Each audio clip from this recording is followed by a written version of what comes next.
ស៊ីកាឡាស្តិក500កែវគឺជាផលិតផលការពារជំរាបទឹកនៅតាមដំបូលទ័រទឹករិនហានិងទីតាំងផ្សេងៗជាច្រើនទៀតពិសេសផ្ទៃដំបូលតូចចង្អៀតក៏អាចលាបបានដូចគ្នាដោយសារតែមានភាពងាយស្រួលក្នុងការប្រើប្រាស់កោះលាបបានតែម្ដងនិងមានប្រសិទ្ធភាពខ្ពស់ធន់នឹងការជ្រាបទឹកប្រើបានតែដំបូលចាស់និងថ្មីមានសារធាតុកាត់បន្ថយកម្ដៅធន់នឹងទឹកដក់ដោយមិនមានការប្រែប្រួលរូបរាងធន់នឹងពន្លឺថ្ងៃលក្ខណៈប្រសិនបើគេអដ្ឋានឬក៏ការអដ្ឋានបងកំពុងតែជួបបញ្ហាជំរាបទឹកលើដំបូលបែបនេះតើតាមដានវីដេអូបន្តទាំងអស់គ្នាចំណុចទី1តើផ្ទៃឬទីតាំងណាខ្លះដែលយើងអាចប្រើប្រាស់ស៊ីកាឡាស្តិក500កែវជាទូទៅយើងប្រើទៅលើផ្ទៃដែលមានចរាចរណ៍ច្រើនដូចជាដំបូលបេតុងទ័រទឹកបេតុងបាយអរានហានិងលាបពីលើឥដ្ឋកសែងតែម្ដងដើម្បីបង្កើតជាស្រទាប់ការពារជំរាបទឹកលើពីនេះស៊ីកាឡាស្តិក500កែវក៏អាចលាបបានលើផ្ទៃជាច្រើនទៀតដូចជាស័ង្កសីដែកកៅស៊ូ membrane ឈើនិងថ្នាំលាបសូមអនុញ្ញាតណែនាំក្នុងការរៀបចំផ្ទៃតាម material នីមួយៗដែលយើងចង់ប្រើប្រាស់ហើយបងប្អូនទាំងគ្នាអាចមើលលម្អិតបាននៅក្នុង spec ស៊ីកាឡាស្តិក500កែវខ្ញុំនឹងដាក់ link download នៅលើ caption ខាងលើចំណុចទី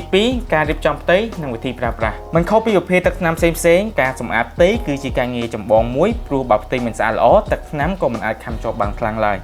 ជំហានដំបូងយើងត្រូវធ្វើការដុសឬខាត់ផ្ទៃដែលពុកផុយចេញឲ្យអស់សម្អាតធូលីដីនិងពិនិត្យផ្ទៃបើសិនបើមានស្នាមប្រេះយើងត្រូវធ្វើការជួសជុលជាមុនសិនដែលអាចប្រើប្រាស់ផលិតផលស៊ីកាមានដូចជាស៊ីកា Crexia សម្រាប់ចាក់បង្ហូរចូលឬស៊ីកាឌី31បៀកចិត្តមុខខាងលើឬឆាបនឹងធ្វើការបាញ់កៅស៊ីកា Flex 11AC ឬក៏មានវិធីសាស្ត្រផ្សេងៗទៀតអាស្រ័យទៅតាមទំហំនៃការប្រេះតូចធំនិងផ្ទៃជាក់ស្ដែងចំពោះវិធីប្រើប្រាស់ស៊ីកាឡាស្តិក500កែវយើងអាចធ្វើការលាបចំនួន3ស្រទាប់និងកូរដោយម៉ូទ័រចំនួន1នាទីមុននឹងធ្វើការប្រើប្រាស់ស្រទាប់ដំបូងលាបធ្វើជាស្នាមទនាប់ឬហៅថា primer ដោយធ្វើការលាយទឹក 10% នៃសាច់ថ្នាំយើងប្រើអស់ប្រមាណ 0.3 គីឡូក្រាមក្នុង1ម៉ែត្រការ៉េយើងអាចលាបបានដោយប្រើជក់ដូចក៏រឡូនិងទុករយៈពេល1ម៉ោងរួចលាបស្រទាប់ទី2ឲ្យបានសព្វល្អដោយមិនមានការលាយទឹកទៀតនោះទេប្រើអស់ប្រមាណ 0.3 គីឡូក្រាមក្នុង1ម៉ែត្រការ៉េដូចគ្នានិងបន្ទាប់យើងត្រូវរង់ចាំឲ្យស្រទាប់ទី2នេះស្ងួតសិនចន្លោះពី4ទៅ6ម៉ោងទើបធ្វើការរុនស្រទាប់ចុងក្រោយនិងទុករយៈពេល4ម៉ោងជាការស្រេចសរុបទាំង3ស្រទាប់នេះយើងប្រើអស់ប្រមាណ1គីឡូក្រាមក្នុង1ម៉ែត្រការ៉េឬធុងតូច4គីឡូក្រាមយើងអាចលាបបាន4ម៉ែត្រការ៉េធុងធំ20គីឡូក្រាមលាបបាន20ម៉ែត្រការ៉េចំណុចមួយទៀតនៅតាមកែងនិងកែមឬផ្ទៃដែលមានស្នាមប្រេះយើងគួរប្រើប្រាស់ស្បែកចំណាញ់មួយជាន់ទៀតដើម្បីបង្កើនភាពធន់ការពារការបាក់ភ្នត់នៅតាមកែមទាំងអស់នោះ